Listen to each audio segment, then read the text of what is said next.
Next है अवधारणात्मक परिवर्तन सतत कैसे विकसित होते हैं। अवधारणात्मक परिवर्तन की प्रक्रिया एक व्यापक प्रक्रिया है। इसमें समय समय पर पुरानी अवधारणाओं के स्थान पर नवीन अवधारणा का समावेश होता है तथा अवधारणाओं में संशोधन भी होता है। यह प्रक्रिया निरंतर चलती रहती है। अवधारणात्मक परिवर्तन को सतत विकसित करने वाले कुछ कारक हैं जो कि निम्न हैं। फर्स्ट है नवीन अनुभव। नवीन अनुभव यानी कि अवधारणात्मक परिवर्तन की सतत प्रक्रिया नवीन अनुभवों के द्वारा संपन्न होती है। जैसे प्रथम बार छात्र अपनी कक्षा में प्रवेश करता है तो उसके साथी छात्रों का व्यवहार उसको सामान्य लगता है तथा कुछ अरुचिपूर्ण भी लगता है। तब वह समझता है कि कक्षा का व्यवहार पूर्णतः ठीक नहीं है तथा ऐसा ही होता होगा।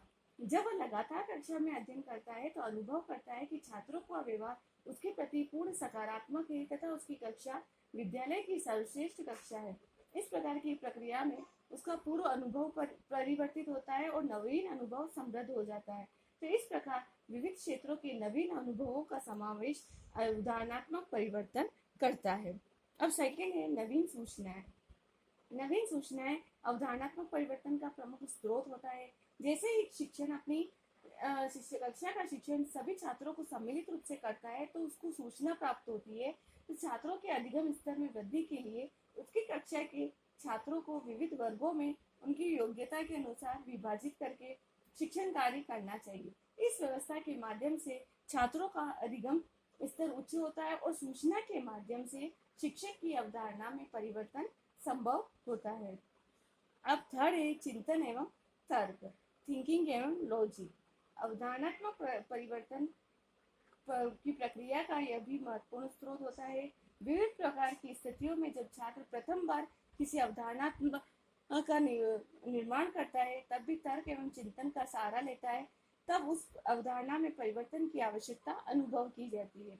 तब भी तर्क एवं चिंतन का सहारा लेता है। जैसे बालक किसी पतंग को चिड़िया कहता है तो उसके पास तर्क होता है, यह चिड़िया की भांति उड़ती है। जब वह चिड़िया के स्थान पर पतंग की अवधारणा के रूप में चित्रित करता है तो वो तर्क देता है कि यह तो निर्जीव है तथा चिड़िया सजीव है। फोर्थ है अनुसंधान।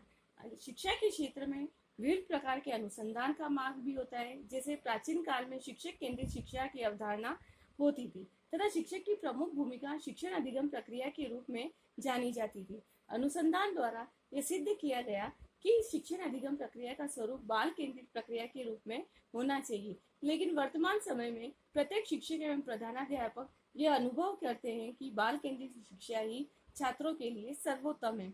इस प्रकार विविध प्रकार के अनुसंधान अवधारणाओं के निर्माण एवं परिवर्तन में भूमिका निभाते हैं। फिर फिफ्थ है निर्देशन एवं परामर्श। शिक्षक द्वारा यह समय समय पर छात्रों को निर्देशन एवं परामर्श दिया जाता है। जैसे एक छात्र चिड़ियाघर में ऊंट को देखकर घोड़ा कहता है तो शिक्षक द्वारा घोड़े और ऊंट की असमानताओं को प्रदर्शित करते हैं और उन्हें परामर्श दिया जाता है कि यह घोड़ा नहीं ऊंट है।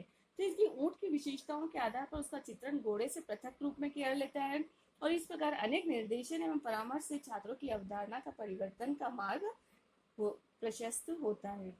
सिक्स्थ है प्रयोग। इसमें छात्रों को विभिन्न प्रयोगों के द्वारा भी सिखाया जाता है। जैसे एक छात्र यह अनुभव करता है कि जल एक तरल पदार्थ है, परंतु जब वह उसे बर्फ दे दी जाती है तो धीरे धीरे बर्फ को पिघलते हुए देखता है और उसकी अवधारणा परिवर्तित होती है।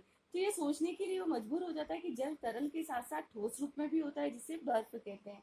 इस प्रकार विविध प्रयोगों के आधार पर अवधारणात्मक परिवर्तन होता है। सेवेंथ पॉइंट है संश्लेषण एवं विश्लेषण। संश्लेषण और विश्लेषण में है कि जैसे एक छात्र देखता है कि तोता उड़ता है, मोर उड़ता है, बगुला उड़ता है तो वो मान लेता है कि सभी पक्षी उड़ते हैं तथा ये मानता है कि उड़ने की विशेषता पक्षी से संबंधित है। परंतु जब वह पतंग या हवाई जहाज को उड़ते देखता है तो उसकी अवधारणा में परिवर्तन होता है कि विविध प्रकार की मशीनें भी उड़ने में सक्षम होती है। तो ये संश्लेषण और विश्लेषण की प्रक्रिया की अवधारणाओं का निर्माण करता है। फिर एट्थ है ज्ञान का विस्तार। इसमें जैसे प्राथमिक स्तर का छात्र है तो उसका ज्ञान का क्षेत्र सीमित होता है तो वह विविध प्रकार की अवधारणाओं का निर्माण करता है कि जैसे जैसे वह उच्च कक्षाओं में बड़ी क्लासों में आता है तो उसके ज्ञान का क्षेत्र भी विस्तृत होता है और विविध प्रकार की जो पुरानी अवधारणा होती है उसमें परिवर्तन होकर नवीन अवधारणाओं का निर्माण करता है। नाइन्थ है बुद्धि। बुद्धि में कि एक बालक को जब शेर एवं गाय जानवर के रूप में हम बता देंगे तो वो दोनों के लिए उसके लिए जानवर है, लेकिन उसकी बौद्धिक रूप से जब मैच्योरिटी होगी, परिपक्वता होगी, तो अपनी अवधारणा में परिवर्तन करता है और वो खुद कहेगा कि शेर तो एक जंगली जानवर है तथा गाय एक घरेलू और पालतू जानवर है। इससे उनका धीरे धीरे बौद्धिक विकास अनवरत रूप से चलता रहेगा।